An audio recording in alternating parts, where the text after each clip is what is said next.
Bonjour à tous, je suis ravi de vous retrouver pour cette nouvelle vidéo. Aujourd'hui, on va parler confiance en soi et personnes atypiques. Alors, derrière personnes atypiques, j'entends zèbre, haut potentiel, surdoué. Et vous, en tout cas, je m'adresse à vous qui peut-être cherchez à essayer de vous comprendre ou peut-être de vous identifier à cette dimension-là. J'insiste, mais entendez surtout une intelligence qualitativement différente et pas quantitativement supérieure. Je reviens à la notion de confiance. Pour la confiance, entre traditionnel et atypique, tout le monde a besoin de confiance, c'est évident. Que ce soit pour aborder un ou une inconnue dans la rue, que ce soit pour un contrat, pour un entretien d'embauche, que ce soit pour passer un examen, un diplôme, pour que ce soit, je sais pas, dans des projets où il faut un petit peu se dépasser, ou dans des projets où il y a une forme d'inconnu, un déménagement ou autre, j'ai envie de dire, la confiance touche tout le monde et presque tous les jours. Bon. Donc, qu'on soit traditionnel ou atypique, nous sommes censés cultiver notre confiance, nous nourrir pour pouvoir justement mener à bien nos projets et puis voilà, arriver à avancer vers ce qui nous fait rêver, vers ce qui nous plaît, etc. Mais le traditionnel ne va pas nourrir et vivre sa confiance de la même manière qu'une personne atypique. Et c'est là où je vais essayer de vous expliquer un peu comment moi je perçois la différence. Alors, ce que je peux observer chez les traditionnels, c'est que globalement, pour une personne qui se donne un petit peu les moyens, alors, entre guillemets, parce que c'est vrai que parfois c'est subtil, mais globalement, si une personne se donne les moyens, se challenge un petit peu, elle va s'apercevoir que peut-être elle a eu quelques diplômes et puis progressivement, elle va s'apercevoir que si elle ose un petit peu se dépasser en abordant quelqu'un dans la rue, elle va commencer à connecter ses qualités et puis pareil dans tous ces domaines, elle va peut-être rencontrer une personne, se marier, faire des enfants et puis s'apercevoir que même si elle divorce, elle a des ressources. Donc vous voyez, au fur et à mesure du parcours de la personne traditionnelle, souvent, ce qui se passe, c'est que la personne se connecte de plus en plus à ses ressources, mais il reste connectée. Vous voyez, c'est un peu comme si elle prenait conscience de ses ressources, de ses qualités, de son potentiel, mais énergétiquement parlant, cette personne reste connectée, un peu comme un ancrage corporel. Vous voyez, on n'est plus de l'ordre de la réflexion, du côté cérébral, c'est un ressenti, la personne se sent confiante. Chez les hauts potentiels, à mon avis, ça se joue de manière très différente. Alors je ne dis pas peut-être pour quelques cas d'exception chez certaines personnes atypiques, mais en tout cas chez les hauts potentiels, je pense que vraiment la personne souvent se déconnecte de ses ressources, de son potentiel.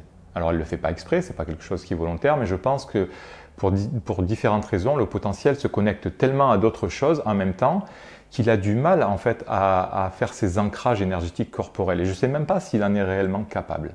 Voyez ? Si on reprend la métaphore de la voiture à l'arrêt a une grande stabilité. On peut la mettre sur n'importe quel plan, voyez, peu importe on va dire l'inclinaison de la route, etc. La voiture, elle a 4 roues, elle est très stable. Et je pense qu'un traditionnel peut se vivre dans cette stabilité.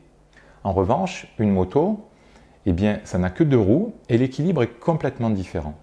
Alors bien sûr que quand on l'arrête, on y met la béquille, mais même avec la béquille, il va falloir trouver un plan pas trop incliné ou alors il va falloir trouver dans quelle position on va mettre la moto pour la garer pour ne pas qu'elle se casse la figure. Voyez ? Donc, je crois vraiment que le premier point à comprendre, c'est que pour moi, une personne atypique aura beaucoup plus de mal à se vivre dans cette forme de stabilité. Pour moi, c'est même important qu'elle apprenne à y renoncer. Voilà, je pense qu'elle peut vraiment fantasmer la personne traditionnelle dans cette forme de stabilité, le traditionnel qui peut se vivre plus serein, plus confiant, etc., plus détendu en fait par rapport à une situation qui pourrait être stressante. Je pense vraiment que la personne atypique doit apprendre à vivre ses inconforts émotionnels, ses doutes, parce que chez la personne atypique, je crois que la confiance, ça ne sera jamais son point fort. Pour moi, une personne atypique est un doute ambulant. Voilà. Et sa force, c'est justement le doute. Vous voyez, c'est un combat inversé. La personne atypique, souvent, va vouloir combattre le doute. Moi, c'est ce que je constate régulièrement en cabinet et c'est ce que j'ai également expérimenté pendant une grande partie de ma vie. Mais la personne atypique va vouloir combattre le doute pour chercher la stabilité. Mais c'est une moto. Et encore une fois, une moto ne se conduit pas pareil.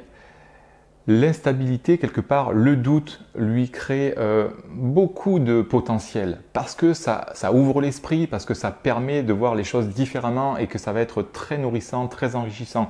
Et grâce à ce doute, Et à ces brèches quelque part et à cette instabilité, le haut potentiel va être très créatif. Alors bien souvent, les 3/4 des hauts potentiels qui ne se sont pas reconnus comme ça et qui n'ont pas vraiment dépassé ce stade, ne se voient pas du tout comme des personnes créatives. Voilà. Je ne sais pas si quand vous regardez cette vidéo, vous allez vous dire peut-être mais ouais, mais moi je n'ai pas l'impression d'être créatif. Moi, il y a encore quelques années en arrière, je n'étais pas non plus du tout connecté à ma créativité. Alors en fait, bien sûr que je l'utilisais, mais de manière complètement inconsciente et j'en jouissais pas d'une certaine manière. J'en profitais, mais sans l'apprécier. Ça fait que quelques années que j'ai pris conscience de ma créativité, par exemple au niveau de l'écriture. Mais parce que pendant les 3/4 de ma vie, je pensais être nul en français, en écriture. C'est ce qu'on m'a dit quand j'étais à l'école, c'est ce que vous voyez. Donc je ne me permettais pas d'écrire par exemple des publications sur les réseaux sociaux comme je peux le faire actuellement.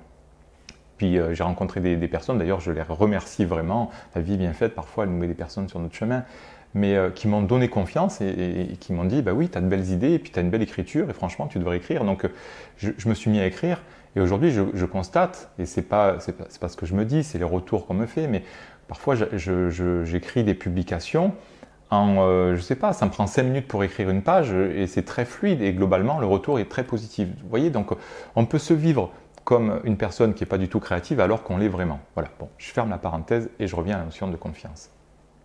Donc, si vous êtes une moto, il va y avoir une façon de conduire qui va être différente. Donc déjà, le premier point, c'est n'attendez plus quelque part de vous lancer, de vous jeter à l'eau. N'attendez pas de trouver cette stabilité, cette détente intérieure pour vous dire, ça y est, maintenant je suis suffisamment confiant ou confiante, je vais me lancer dans mes projets.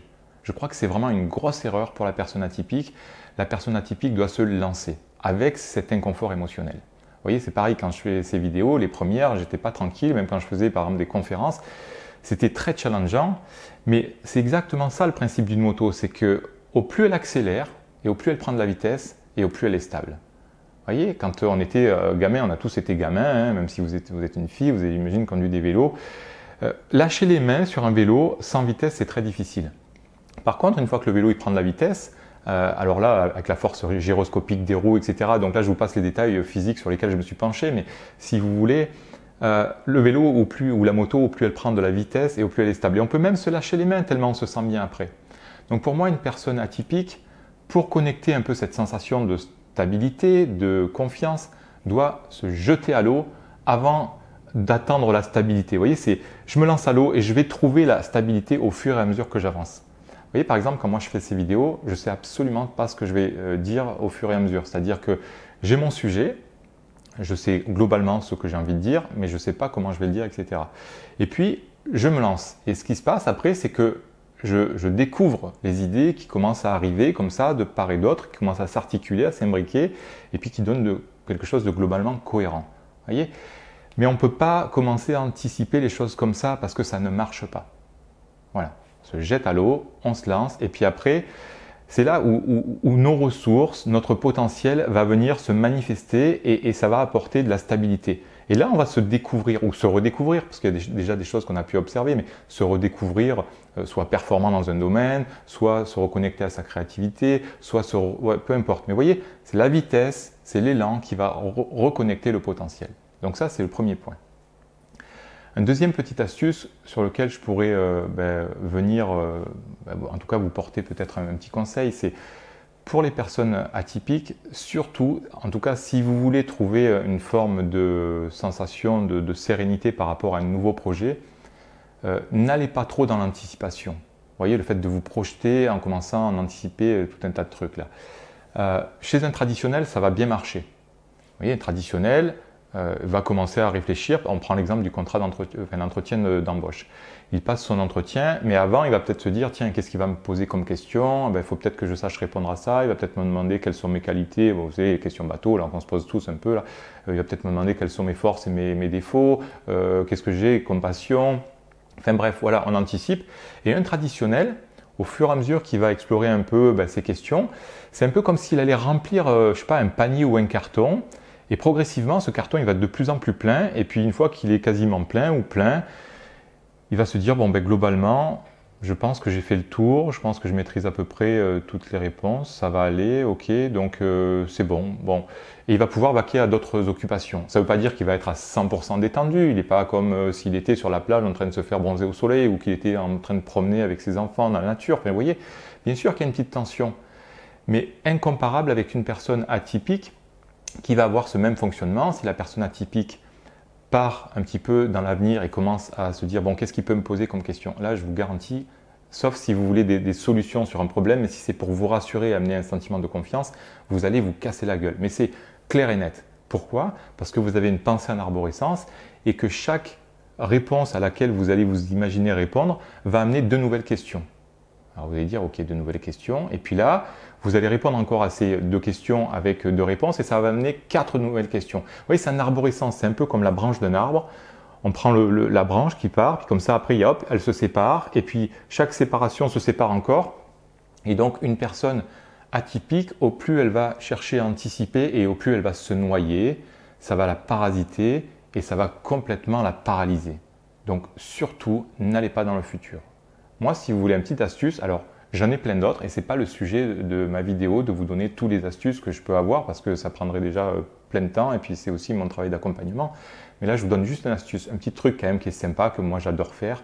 Si vous voulez connecter cette sensation de confiance, allez dans le passé. Allez voir de manière objective tout ce que vous avez réussi. Le nombre de fois où vous avez réussi à passer d'une classe à l'autre, le nombre d'examens que vous avez réussi à passer, les permis, je ne sais pas, tout un tas de choses que vous avez, peut-être le nombre d'expériences intéressantes que vous avez réussi à générer, les jobs que vous avez réussi à décrocher, peut-être le fait que vous êtes marié, que vous avez eu des enfants et même si vous êtes séparés, le fait que peut-être vous avez réussi à rebondir. Enfin, vous voyez, allez sur toutes vos réussites quelque part et observez ça de manière objective. Et là, je vous donne encore une petite astuce parce que vous voyez, c'est plein de subtilités, heureusement et malheureusement, j'en sais rien. Mais si vous faites ça, il est capital que vous sépariez la charge émotionnelle de ces souvenirs. Vous voyez, pour rester vraiment sur quelque chose d'objectif dans les faits. Vous avez eu votre permis, c'est tout. Dans les faits, c'est ça, c'est une réussite, c'est quelque chose de positif. Mais si vous vous reconnectez à ça, peut-être que vous allez aussi reconnecter, et c'est ça le problème du haut potentiel, c'est qu'il directement il reconnecte aussi toutes les émotions qui vont avec, ça l'encombre énormément. Mais vous allez aussi reconnecter, bah oui, mais tard ce jour-là, j'étais en panique. Moi, je me rappelle, hein, franchement, mon premier permis, là, je vous l'avoue, j'ai carrément eu la diarrhée derrière. Vous voyez, donc clairement, c'était carrément pas quelque chose d'agréable. Mais les faits sont là. J'ai eu mon permis. Vous voyez, donc soyez capable de retourner dans le passé et de valider toutes vos réussites en séparant toute la charge énergétique et toutes les émotions qui y sont associées. Voilà, ça c'est une petite astuce qui marche très bien.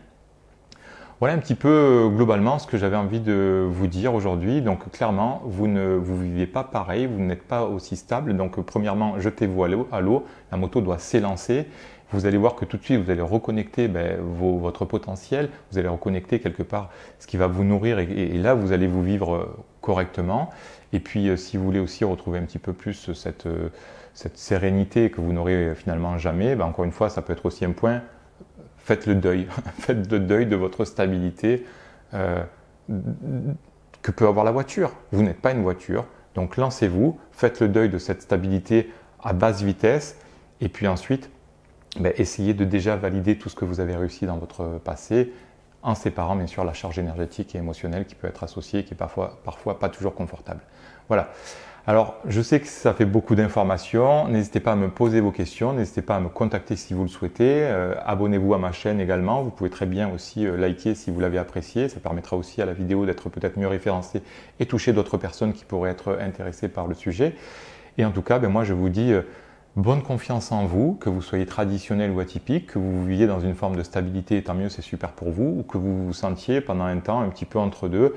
C'est ce qui fait aussi votre plus grande force. Donc prenez de la vitesse et offrez au monde toute votre belle coloration. Je vous dis à très bientôt et puis un bon cheminement à vous. Bye bye.